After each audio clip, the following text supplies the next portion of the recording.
வவுனியா நகரிலிருந்து 18 கிலோமீட்டர் தொலைவில் அமைந்திருக்கின்ற 5 ஏக்கர் 9 பரப்பு நிலப்பரப்பை கொண்ட இந்த மாபெரும் காணி விற்பனைக்குள்ளது.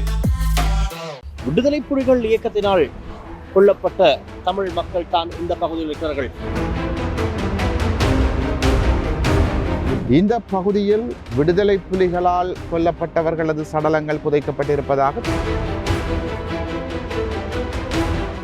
ஜேவிபி என்பிபி அரசாங்கம் ஒன்றும் புரிதர்கள் கிடையாது.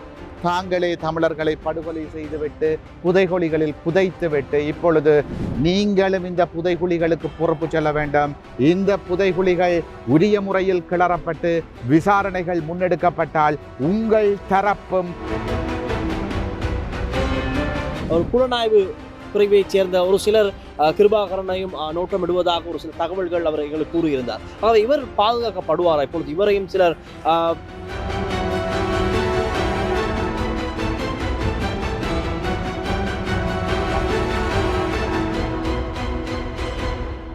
லங்காஸ்ரீ நேர்களுக்கு வணக்கம்.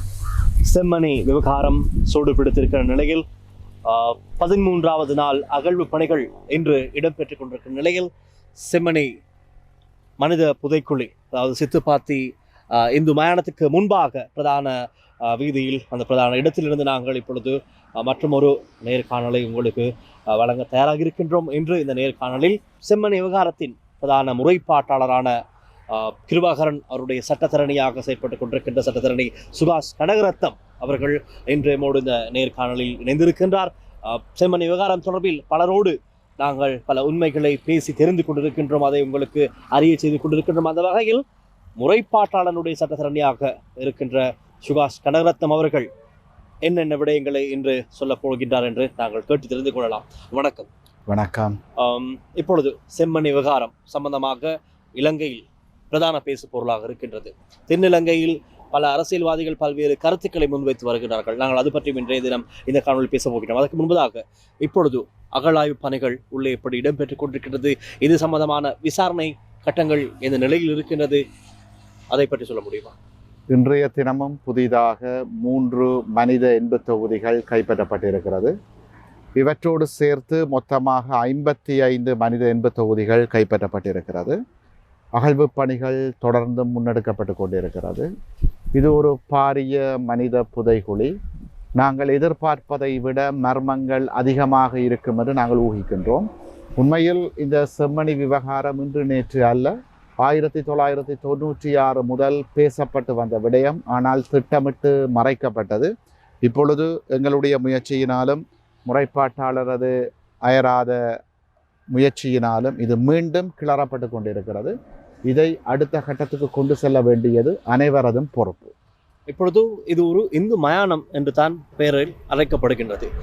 ஒரு சிலர் இதை இப்படியும் கூறுகிறார்கள், இது ஒரு இந்து மயானம் தானே, இதில் சடலங்கள் மனித உடல்கள் இறந்தவர்களுடைய பூத உடல் புதைக்கப்பட்டிருக்கலாம், அவை தான் இப்பொழுது எலும்பு தொகுதிகளாக கிடைக்கப்பெறுகின்றது என்று ஒரு சிலருடைய கருத்துக்கள் இப்படி இருக்கின்றது.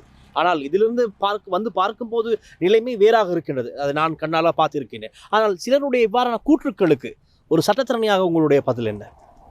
இது திட்டமிட்டு இந்த மனித புதைகுழி விவகாரத்தை மழுங்கடிப்பதற்காக சிங்கள பௌத்த பேரினவாதத்தினுடைய ஏவலால் பரப்பப்படுகின்ற விடயங்கள் அனைவருக்குமே தெரியும். இந்துக்களினுடைய பாரம்பரியம் உடல்களை எரிப்பது. ஆனால் இங்கே கண்டெடுக்கப்படுகின்ற சடலங்கள் அனைத்துமே புதைக்கப்பட்டிருக்கிறது. காயங்களோடு தாய், பிள்ளை, குடும்பமாக புதைக்கப்பட்டிருக்கின்றார்கள். ஆகவே இவை திட்டமிட்ட மனித புதைகுழி என்பதில் யாருமே எந்த விதமான சந்தேகங்களையும் கொள்ள தேவையில்லை. அதே போல இவற்றை மழுங்கடிப்பதற்கும் மறக்கடிப்பதற்கும் திசை திருப்புவதற்கும் காலாதிகாலமாக முன்னெடுக்கப்பட்டு வருகின்ற முயற்சிகள் போல பலரும் பல கைங்கரியங்களில் ஈடுபடலாம். ஆனால் அவற்றை தாண்டி நீதி வெல்லும் என்ற நம்பிக்கையோடு நீதிக்காக நாங்கள் போராடி கொண்டிருக்கிறோம். நிச்சயமாக. அது மாத்திரமல்லாமல் பார்க்கும்போது தெரிகிறது, நிறைய சிறுவர்களுடைய உடல்களோடு சம்பந்தப்பட்ட எலும்பு தொகுதிகள் தான் கிடைக்கின்றது. ஆகவே இன்றும் கூட நான் நினைக்கிறேன் அப்படியான எலும்பு தொகுதிகள் கிடைத்திருக்க வாய்ப்புகள் இருக்கின்றது. இந்த நிலையில் இன்னும் சிலர் தமிழ் பேசக்கூடிய ஒரு சிலர் அரசியல் செயற்பாட்டாளராக செயற்படுகின்றவர்கள் ஊடக சந்திப்புகளை நடத்தி அவர்கள் கூறுகிறார்கள், விடுதலை புலிகள் இயக்கத்தினால் கொல்லப்பட்ட தமிழ் மக்கள் தான் இந்த பகுதியில் இருக்கிறார்கள், அல்லது விடுதலை புலிகளால் கொல்லப்பட்ட சிங்கள மக்கள் தான் இந்த பகுதிகளில் புதைக்கப்பட்டிருக்கிறார்கள். இப்படியான ஒரு சில ஊட சந்திப்புகள் அண்மையில் சர்ச்சைகளை கிளப்பி இருக்கின்றது. இதை பார்த்து தென்னிலங்கையில் இருக்கும் மக்கள் இதுதான் சரி, இதுதான் உண்மையான நிலவரம் என்று ஒரு வேறு திசைக்கு இந்த விவகாரங்களை கொண்டு செல்லும் ஒரு பாதை, ஒரு நிகழ்வு எங்களுக்கு காணக்கூடியதாக இருக்கின்றது. இப்படியானவர்களுக்கு எதிராக சட்டம் கடமையை செய்யாதா? உண்மையை சொல்ல போனால் இலங்கையிலே அனைத்துமே அரசினுடைய கருவிகளாகத்தான் இருக்கிறது. நான் இவற்றை சொல்லுகின்றேன் என்று உங்களுக்கு புரிந்திருக்கும் என்று நினைக்கின்றேன். இதை தாண்டித்தான் இந்த நாட்டிலே நாங்கள் நீதிக்காக போராட வேண்டி இருக்கிறது. இந்த பகுதியில் விடுதலை புலிகளால் கொல்லப்பட்டவர்களது சடலங்கள் புதைக்கப்பட்டிருப்பதாக திட்டமிட்டுத்தான் பொய்யான தகவல்கள் பரப்பப்பட்டு கொண்டிருக்கிறது. அது அனைவருக்குமே தெரிந்த விடயம். இந்த பகுதியிலே பாரிய மனித புதைகுழி ஒன்று இருப்பதாக தமிழர்கள் யாரும் முதல் சொல்லி இருக்கவில்லை. சிங்கள பௌத்த இராணுவத்தைச் சேர்ந்த சோமரட்ன ராஜபக்ஷ என்கின்ற முன்னாள் சிப்பாய் கிருஷாந்தி குமாரசாமியினுடைய பாலியல் படுகொலை வழக்கிலே சாட்சியம் அளித்திருந்தார். அவர் பல புதைகுழிகளை தன்னால் அடையாளம் காட்ட முடியும் என்று கூறி ஒரு சில புதைகுழிகளை இந்த பிரதேசத்துக்கு அண்மையில் இனம் காட்டியிருந்தார். அதைவிட வேறு பல புதைகுழிகளை தன்னால் அடையாளம் காட்ட முடியும் என்றும், ஆனால் விசாரணைகள் திசை திருப்பப்படுவதாகவும் அவர் குற்றஞ்சாட்டியிருந்தார். அவர் சொல்லியது இங்கே நடைபெற்று கொண்டிருக்கிறது. ஆகவே இந்த இடத்திலே புதைகுழிகள் இருப்பதாக சோமரட்ன ராஜபக்ஷ கூறிய விடயம்தான் இப்பொழுது மெய்ப்பிக்கப்பட்டு கொண்டு வருகிறது. ஆகவே அவருடைய வாக்குமூலத்தின் அடிப்படையில் பார்க்கின்ற பொழுது இங்கே புதைக்கப்பட்ட அனைத்துமே இராணுவத்தினரால் படுகொலை செய்யப்பட்ட, இனப்படுகொலை செய்யப்பட்ட தமிழ் மக்களினுடைய உடலங்கள். அதில் யாருமே எந்த விதமான சந்தேகங்களையும் கொள்ள தேவையில்லை. அவற்றை நிரூபிப்பதற்காகத்தான் நாங்கள் இந்த விடயத்தையும் ஏற்கனவே நடைபெற்ற இவ்வாறான இதோடு தொடர்புபட்ட வழக்குகளையும் ஒன்றுபடுத்துவதற்கான வேலைகளில் ஈடுபட்டு கொண்டிருக்கிறோம். இப்பொழுது இந்த செம்மணி விவகாரம் சம்பந்தமாக அண்மைய நாட்களில் இந்த இடத்திலே ஆர்ப்பாட்டங்கள் இடம்பெற்றது. அணையா விளக்கு ஆர்ப்பாட்டம் இடம்பெற்றது. பல்வேறு கோரிக்கைகளை முன்வைத்து அந்த ஆர்ப்பாட்டங்களை முன்னெடுத்தினார்கள். அதன் போது ஐக்கிய நாடுகள் அவருடைய சம்பந்தப்பட்டவர்களும் இந்த இடத்துக்கு வருகை தந்திருந்தார்கள். இதன் போது மக்களுடைய கோரிக்கை சர்வதேச விசாரணை அவசியம் என்று, இங்கு இருக்கின்ற பலருடைய பிரதான கோரிக்கையாக சர்வதேச விசாரணை இருக்க வேண்டும், சர்வதேச தலையீடு இருக்க வேண்டும் என்று அவர் சட்டத்தரணியாக உங்களுக்கு கூறக்கூடியதாக இருக்குமா? இந்த விவகாரத்திற்கு சர்வதேச தலையீடு எவ்வாறு நிலையில் அமையும், அல்லது இப்பொழுது ஏதாவது நடவடிக்கைகள் எடுக்கப்பட்டிருக்கின்றதா, எடுக்கப்படுமா? அது பற்றி கூறலாம். உண்மையை சொல்ல போனால் இலங்கையிலே பாதிக்கப்பட்ட தமிழ் மக்களுக்கு எதிராக மேற்கொள்ளப்பட்ட இனப்படுகொலைக்கு முற்றுமுழுதான ஒரு சர்வதேச விசாரணை மாத்திரம்தான் தீர்வாக அமையப்பெற முடியும். ஏனென்றால் இங்கு அனைத்துமே ஒற்றையாட்சி கட்டமைப்புக்கு கீழ் இலங்கை அரசுக்கு கீழே தான் வருகிறது. ஆகவே குற்றம் செய்த இலங்கை அரசே தன்னுடைய ஒரு கருவி மூலம் இந்த விவகாரத்தை விசாரிப்பதனால் மக்களுக்கு முழுமையான ஒரு நீதி கிடைக்கும் என்று நாங்கள் எதிர்பார்க்க முடியாது. அதற்காக நாங்கள் கிடைக்கின்ற வாய்ப்புகளையும் புறந்தள்ளிவிட்டு பேசாமல் இருந்தால் கைப்பற்றப்படுகின்ற, கண்டெடுக்கப்படுகின்ற தடயங்கள் கூட இல்லாமலாக்கப்படுவதற்கு வாய்ப்புகள் இருக்கிறது. ஆகவே நாங்கள் கிடைப்பவற்றை பாதுகாப்பதற்காக போராடி கொண்டிருக்கின்றோம். இவற்றில் முற்றுமுழுதான ஒரு சர்வதேச விசாரணை வேண்டும் என்பதுதான் எங்களுடைய கோரிக்கையாக இருக்கிறது. அதுவரை கிடைக்கப்பெறுவனவற்றை பாதுகாப்பதற்கும் தக்க வைப்பதற்கும் நாங்கள் முயற்சித்து கொண்டிருக்கிறோம். இப்பொழுது எங்களுக்கு தெரியும், அமைச்சர் விமல் ரத்நாயக்க ஒரு ஊடகத்தில் கூறுகின்றார், செம்மணி விவகாரம் தொடர்பில் ஆழமான நீதியான ஒரு விசாரணை நடத்தப்படும். அதற்காக காபன் அந்த பரிசோதனைக்கு கூட அவர்கள் அனுமதி கோரியிருப்பதாக கூறினார்கள். அந்த கருவிகள் எங்களுக்கு தேவை, இயந்திரங்கள் தேவை, அதை சர்வதேசத்திலும் எதிர்பார்ப்பதாக கூறினார்கள். ஆகவே இவ்வாறான கருத்துக்களை வைக்க பார்க்கும் போது எங்களுக்கு தெரியும், கடந்த கால அரசாங்கங்கள் யுத்த குற்றம் இடம்பெறவில்லை, இராணுவத்தினர் குற்றம் செய்யவில்லை என்று கூறி வந்த அரசாங்கங்கள் தான் நாங்கள் பார்த்து இருக்கின்றோம். இந்த நிலையில் அனுர அரசாங்கமும் அதே நிலைப்பாட்டுக்கு செல்லுமா, அல்லது இவ்வாறான கருத்துக்களினூடாக ஒரு மாற்றம் வருமா? நீதியான அவர்கள் கூறுவதை போல் நீதியான ஒரு விசாரணையை இதில் செயற்படுத்துவார்களா? என்ன கூறலாம் இந்த அரசாங்கத்தை பொறுத்தவரை? இந்த அரசாங்கம் ஜேவிபி என்பிபி அரசாங்கம் ஒன்றும் புரிதர்கள் கிடையாது.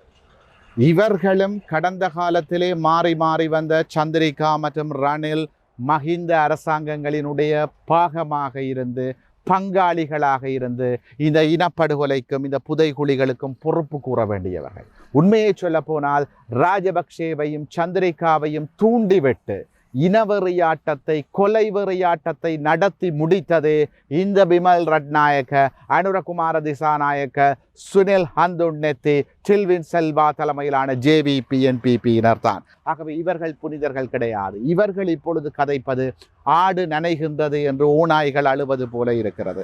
தாங்களே தமிழர்களை படுகொலை செய்துவிட்டு புதைகுழிகளில் புதைத்துவிட்டு இப்பொழுது தங்களுக்கும் இவற்றுக்கும் சம்பந்தம் இல்லை என்பது போல தாங்கள் காட்ட பார்க்கின்றார்கள். இந்த விவகாரத்தை திசை திருப்ப பார்க்கின்றார்கள். ஆனால் பிமல் ரட்நாயக் அவர்கள் ஒன்றை புரிந்து கொள்ள வேண்டும். தமிழர்கள் ஏமாளிகள் அல்ல, தமிழர்கள் முட்டாள்கள் அல்ல. நாங்கள் வரலாற்றை மறக்கவும் இல்லை, மறக்கப் போவதும் இல்லை. நீங்களும் இந்த புதைகுழிகளுக்கு பொறுப்பு சொல்ல வேண்டும். இந்த புதைகுழிகள் உரிய முறையில் கிளறப்பட்டு விசாரணைகள் முன்னெடுக்கப்பட்டால் உங்கள் தரப்பும் குற்றவாளி கூண்டிலே நிறுத்தப்பட வேண்டும் என்பதை மறந்து விடாதீர்கள் பிமல் ரட்நாயக் அவர்களே. அந்த வகையில் அடுத்ததாக நான் கேட்க வேண்டியது, பிரதான இவர் தான் முறைப்பாடு செய்திருக்கின்றார். பிரதான முறைப்பாட்டாளராக கிருபாகரன் இருக்கிறார். ஆகவே இப்பொழுது எங்களுடன் செய்த ஒரு நேர்காணலை அடுத்து இப்பொழுது ஒரு புலனாய்வு பிரிவைச் சேர்ந்த ஒரு சிலர் கிருபாகரனையும் நோட்டமிடுவதாக ஒரு சில தகவல்கள் அவர் எங்களுக்கு கூறியிருந்தார். ஆகவே இவர் பாதுகாக்கப்படுவாரா? இப்பொழுது இவரையும் சிலர் பின்தொடர்வது போல ஒரு சில தகவல்கள் இருக்கின்றது. இவருடைய பாதுகாப்பு என்ன நிலையில் இருக்கின்றது? உண்மையை சொல்ல போனால் கிருபாகரனுக்கு அவர் இந்த வழக்கிலே முறைப்பாட்டாளராக வந்து என்னோடு சேர்ந்து நீதிமன்றத்திற்கு வந்து வழக்கு நடவடிக்கைகளில் ஈடுபட்டதிலிருந்து பல்வேறுபட்ட நெருக்கடிகளையும் அச்சுறுத்தல்களையும் அவர் எதிர்கொண்டு வருகிறார். அவர் இருப்பதும் இந்த பிரதேசத்துக்கு அண்மையான ஒரு இடத்தில் தான். இந்த மண்ணை சேர்ந்தவர். அதனால் தான் மண் வாசத்தோடு இந்த மக்களுக்கு நீதியை பெற்றுக் கொடுக்க வேண்டும் என்பதற்காக அவர் அன்று தொட்டு இன்று வரை போராடி வருகிறார். இவருக்கான அழுத்தங்களும் அச்சுறுத்தல்களும் தொடர்ந்து கொண்டிருக்கிறது. நான் ஒரு சட்டத்தரணியாக கதைப்பதிலும் பார்க்க, ஒரு தமிழ் தேசத்தினுடைய அரசியல் சூழலை புரிந்தவனாக நான் கூறக்கூடிய விடயம், இந்த நாட்டிலே தமிழ் மக்களினுடைய உரிமைகளுக்காக விலை போகாது போராடுகின்ற இவருக்கும் எந்த விதமான பாதுகாப்பு உத்தரவாதங்களும் கிடையாது. அவற்றை தாண்டித்தான் நாங்களும் கிருபாகரனும் இந்த மக்களுக்காக குரல் கொடுத்து கொண்டே இருக்கின்றோம். ஆகவே நான் பொறுப்போடு சொல்லக்கூடிய விடயம், எங்களுக்கு நாங்களும் நமது மக்களும் தான் பாதுகாப்பு. அந்த தகவலோடு மற்றும் ஒரு இறுதியான கேள்வி என்னுடையது. இப்பொழுது இதன் முதற்கட்ட அகழ்வு பணிகள் 98-99 ஆண்டுகளில் இடம்பெற்றிருக்கின்றது. அப்பொழுது வெளிநாட்டு கண்காணிப்பு, சர்வதேச கண்காணிப்பு குழுக்கள் அந்த காலகட்டத்திலே அந்த அகழ்வு பணிகளின் போது வந்து மேற்பார்வை செய்திருக்கிறார்கள், அறிக்கைகள் வெளியிட்டிருக்கிறார்கள். ஆனால் ஏன் இப்பொழுது 2ஆம் கட்ட அகழ்வு பணிகள் இன்று செம்மணியில் இடம்பெற்றுக் கொண்டிருக்கிற நிலையில் 13வது நாள் சென்று கொண்டிருக்கிறது, ஏன் இன்னும் சர்வதேச கண்காணிப்பு குழுக்கள் இந்த இடத்தில் வந்து பார்வையிடாமல் இருக்கிறார்கள்? ஏதேனும் தகவல்கள் அது பற்றி சொல்ல முடியுமா? ஐக்கிய நாடுகள் மனித உரிமைகள் பேரவையினுடைய ஆணையாளர் வந்து பார்வையிட்டிருந்தார். அது ஒரு அடையாள விஜயமாக இருந்தது. ஆனால் அதை தாண்டி முழுமையான ஒரு சர்வதேச கண்காணிப்பை தான் நாங்களும் எதிர்பார்க்கின்றோம். ஆனால் துரதிருஷ்டவசமாக தற்போதைய அரசு முற்றுமுழுதான ஒரு உள்ளக விசாரணையை தான் சகல இடங்களிலும் வலியுறுத்தி வருகிறது. ஆனால் இவர்களை தாண்டி சர்வதேச சமூகமும் சர்வதேச சட்ட அமைப்புகளும் இது விடயத்தில் காத்திரமான பங்கை வகிக்க வேண்டும் என்று நாங்கள் கோருகின்றோம், எதிர்பார்க்கின்றோம். இப்பொழுது இது சம்பந்தமாக சாட்சியங்களாக மாறிய அந்த இராணுவ சிப்பாய்கள் இன்னும் சிறையில் இருக்கிறார்கள். இவர்கள் மீண்டும் மீண்டும் விசாரணைகள் செய்யப்படுமா, அல்லது இன்னும் மேலும் இங்க புதைக்கப்பட்டிருக்கின்ற புதைக்குழுக்கள் நிறைய இடத்தில் இருப்பதாக பல இடங்களிலும் சொல்லப்படுகின்றது.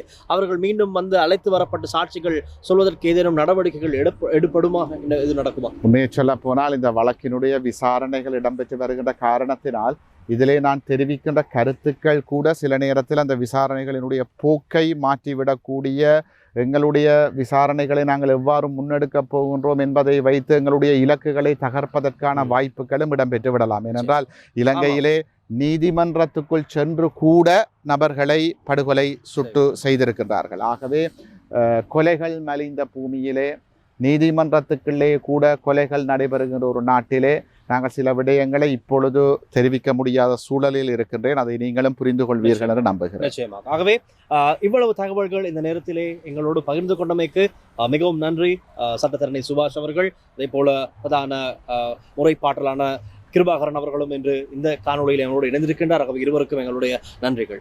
நன்றி.